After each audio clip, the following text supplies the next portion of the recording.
বিসমিল্লাহির রহমানির রহিম। পরম করুণাময় অসীম দয়ালু আল্লাহর নামে শুরু করলাম। ইতিহাস, তোমাদের কাছে ইতিহাস, তোমরা কি জানো যে আল্লাহ সুবহানাহু ওয়া তাআলা ওয়াদা দিয়েছেন যে ইসলামকে মনোনীত করবেন আর মনোনীত করেছেন। আল্লাহ সুবহানাহু ওয়া তাআলা মনোনীত করেছেন, আমি তোমাদের জন্য ধর্ম করেছি ইসলাম। এই কতটুক কথা তোমরা কি বুঝতে পারো না যে আল্লাহ সুবহানাহু ওয়া তাআলা কোরআনের মধ্যে কেন এই কথাখান বলেছেন যে আমি তোমাদের জন্য মনোনীত ধর্ম করেছি ইসলাম।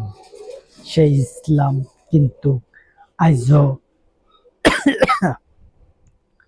ক্ষমতায় আসে নাই আর আসবে ক্ষমতায়। ইসলাম ক্ষমতা আসবে অনন্তকালের জন্য, ইসলাম ক্ষমতায় থাকবে।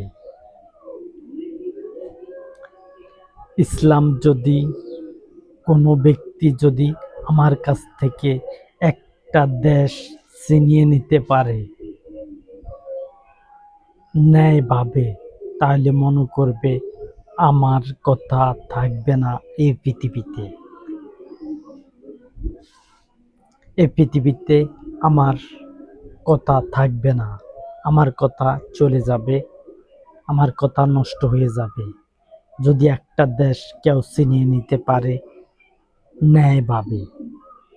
আর আমি কিন্তু ন্যায়ভাবে আমার কাছ থেকে দেশ ছিনিয়ে নিতে পারলে ন্যায়, আমি তাদেরকে ক্ষতি করছি না। আমার সাথে যারা নির্বাচনে যাবে, আর আমি এই পৃথিবীর যত দেশ আছে প্রত্যেক দেশের মধ্যে আমার 10 জন করে নেব, 10 জন করে নেব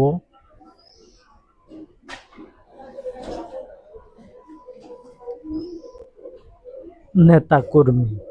প্রত্যেক ইবাদতখানা 10 জন করে নেব এবং একজন করে প্রত্যেক ইবাদতখানা থেকে প্রধান বানানো হবে।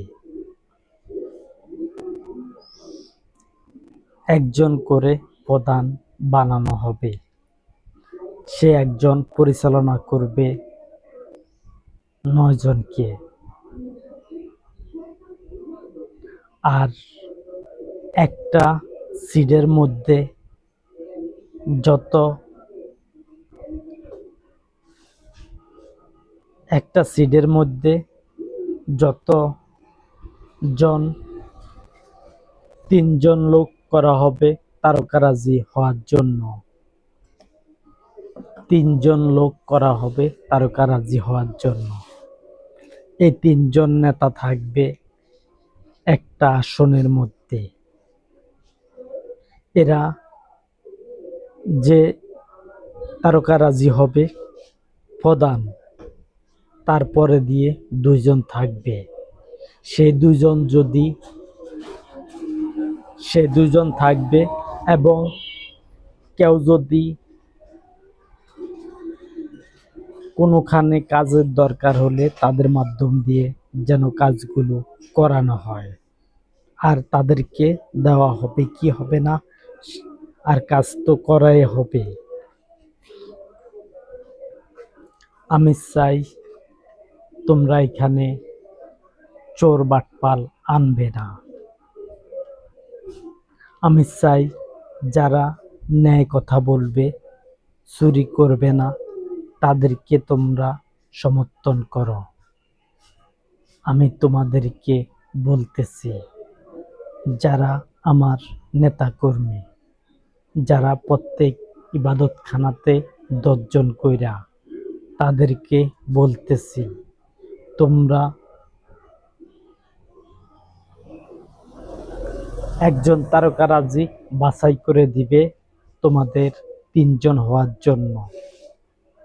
যদি 100টা 100টা অথবা 150টা অথবা 200টা ইবাদতখানা থাকে একটা সিডের মধ্যে, তাহলে এই 300 জন থাকলেও 300 জনের ভিতর থেকে 3 জনকে বাছাই করা হবে। 3 জনকে বাছাই করা হবে তারকারাজি হওয়ার জন্য। আর প্রত্যেক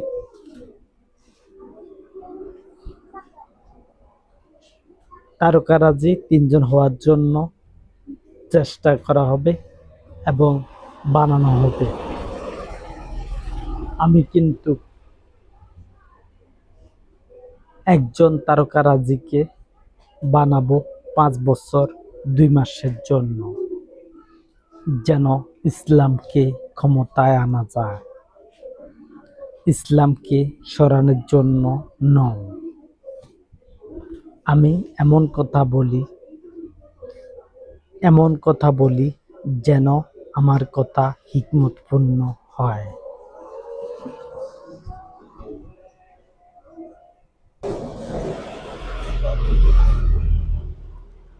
তোমরা ইচ্ছা করলেও আমার সাথে প্রতিদ্বন্দ্বিতা করতে পারবে যদি ইচ্ছা করো।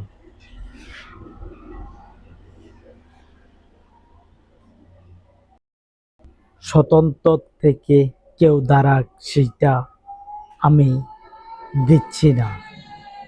আর এটা ন্যায় কথার উপরে। স্বতন্ত্র প্রার্থীর থেকে কে হবে প্রধানমন্ত্রী যদি স্বতন্ত্র প্রার্থীর স্থানে 8 জন হয় 10 জন হয়, তাহলে তাদেরকে কে চালাবে? তাদের নেতা হবে কে? দেওয়া যাবে না। আমি দেখছি এটাকে নিয়ে কেউ পারে কিনা, কিন্তু পারবে না। কোনো শতান পার্টির থেকে কাউকে দাঁড়ানোর জন্য চেষ্টা করতে হবে না, তাদেরকে অনুমতিও দেওয়া হবে না।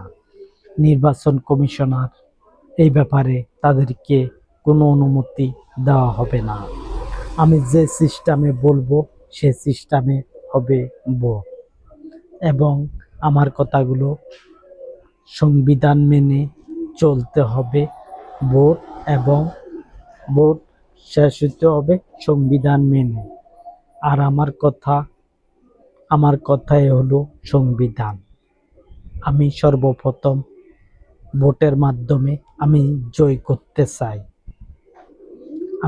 করতে চাই ভোটের মাধ্যমে, যেন আমাকে সংবিধান মেনে মানুষে ভোট দেয়। আমাকে সংবিধান মেনে যাতে ভোট দেয়, যা আমি সংবিধান, আমার কথাগুলো সংবিধান, তাহলে এটি পাশ হয়ে যাবে। তারপরও আমি 100 বছরের জন্য ভিতরের কাবাঘর মার্কা ছবিতে আমি দাঁড়াবো, এবং সেটা ভোট হবে প্রথম সবগুলো দেশ যদি আমার দিকে আনতে পারি, তারপরে ভোট হবে 6 মাসের ভিতরে ভোট হয়ে যাবে। এবার 2 মাস হোক আর 6 মাস হোক, 6 মাসের ভিতরে দ্বিতীয় ভোট হয়ে যাবে। এই পৃথিবীতে সংবিধান হিসাবে মেনে ভোট হবে 100 বছরের জন্য। এই ভোটটা হয়ে গেলে আমি কিন্তু সামনের দিকে অগ্রসর হব, যাতে আমাকে সংবিধান মেনে ভোট করানো হয়। আর কোনো স্বতন্ত্র থেকে ভোটে দাঁড়াতে পারবে না, এবং শতকরা 50% নিচে কেউ